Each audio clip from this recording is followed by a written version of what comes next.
So இந்த thermodynamics வந்து பார்த்தீங்கன்னா இந்த கொஸ்டின் கொஞ்சம் ரொம்ப இன்ட்ரெஸ்டிங்கான கொஸ்டினே நம்ம சொல்லலாம்.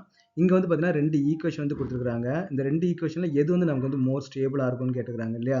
அப்போ இங்கே என்ன இன்ஃபர்மேஷன் கொடுத்துருக்காங்க? ஒன்லி டெல்டா ஹெச் வேல்யூ மட்டும் தான் கொடுத்துருக்காங்க. அப்போ மொதல் ஈக்குவேஷனில் டெல்டா ஹெச் வந்து பாசிட்டிவ் கொடுத்துருக்காங்க. ரெண்டாவது ஈக்குவேஷனில் டெல்டா ஹெச் வந்து நமக்கு வந்து நெகட்டிவ்ல வந்து கொடுத்துருக்காங்க. நமக்கு வந்து நல்லாவே தெரியும் டெல்டா ஹெச் வந்து நமக்கு வந்து நெகட்டிவாக இருந்துச்சு அப்படின்னா அது வந்து பார்த்தீங்கன்னா எக்ஸோதெர்மிக் ரியாக்ஷன். ஓகே, அது என்னது? எக்ஸோதெர்மிக் ரியாக்ஷன் இல்லையா? அப்போ எக்ஸோதெர்மிக் ரியாக்ஷன் நமக்கு என்ன அர்த்தம்? ஹீட்டை வந்து நமக்கு நிறைய வந்து லிபரேட் பண்ணும். இப்போ ஃபார் எக்ஸாம்பிள் வந்து ரியாக்டன்ட் எடுத்துக்கிறோம். அப்போ என்ன அது ப்ராடக்டாக வந்து மாறும். ப்ளஸ் நமக்கு என்ன பண்ணால் சம் அமௌண்ட் ஆஃப் வந்து ஹீட் வந்து நமக்கு வந்து கொடுக்கும். அப்போ இங்கே நமக்கு என்ன மீனிங்? ரியாக்டன்ட் வந்து நமக்கு ஹை எனர்ஜியில் வந்து இருக்குது. அப்போ ப்ராடக்ட் வந்து பார்த்தீங்கன்னா எனர்ஜி நமக்கு வந்து கம்மி ஆகிடும். அது இந்த எக்ஸஸ் ஆஃப் எனர்ஜி தான் நமக்கு என்ன ஆகுது? ஹீட்டாக வந்து நமக்கு வந்து லிபரேட் ஆகுது. கரெக்டாக? அப்போ ரியாக்டன்ட் வந்து பார்த்தீங்கன்னா நமக்கு வந்து அன்ஸ்டேபிளாக இருக்குது. ஏன்னா ஹை எனர்ஜி லெவலில் வந்து இருக்குது.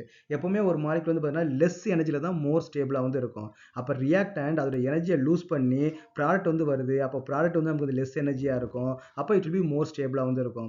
அப்போ எக்ஸோதெர்மிக் ரியாக்ஷனில் ஃபார்ம் ஆகக்கூடிய ப்ராடக்ட்ல நமக்கு எப்படி இருக்கும் பார்த்தீங்கன்னா ஸ்டேபிளாக வந்து இருக்கும். இதே நமக்கு வந்து டெல்டா ஹெச் வந்து பாசிட்டிவ்னு பாருங்களேன். டெல்டா ஹெச் வந்து பாசிட்டிவாக இருந்துச்சுன்னா அது நமக்கு என்ன எண்டோதெர்மிக்காக வந்து நமக்கு வந்து இருக்கும் இல்லையா? எண்டோதெர்மிக்காக வந்து இருக்கும். அப்போ எண்டோதெர்மிக்காக இருக்கும்போது அப்போ என்ன ஆகும்? ரியாக்டன்ட் ப்ளஸ் நம்ம என்ன பண்ணால் ஹீட்டை எடுத்துக்கிட்டு தான் நமக்கு என்ன பண்ணால் ப்ராடக்டாக வந்து நமக்கு வந்து கன்வெர்ட் ஆகும். அப்போ ரியாக்டன்ட்டுக்கு சம் எனர்ஜி வந்து இருக்கும்.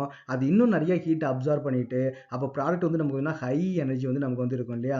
அப்போ ஹை எனர்ஜி இருந்தாலே நமக்கு வந்து அது வந்து அன்ஸ்டேபிளாக வந்து இருக்கும். அப்போ எண்டோதெர்மிக் ரியாக்ஷனில் வரக்கூடிய ப்ராடக்ட்லாம் நமக்கு வந்து அன்ஸ்டேபிளாக இருக்கும். அப்போ டெல்டா ஹெச் பாசிட்டிவாக இருந்துச்சு அப்படின்னா அது அன்ஸ்டேபிளாக வந்து இருக்கும். டெல்டா ஹெச் நெகட்டிவாக இருந்தால் மோர் ஸ்டேபிளாக வந்து இருக்கும். அப்போ இந்த கொஸ்டின்ல எது வந்து நமக்கு வந்து ரொம்ப மோர் ஸ்டேபிளாக இருக்கும்னு பார்த்தீங்கன்னா NO2 தான் வந்து நமக்கு வந்து ரொம்ப மோர் ஸ்டேபிளாக வந்து நமக்கு வந்து இருக்கும்.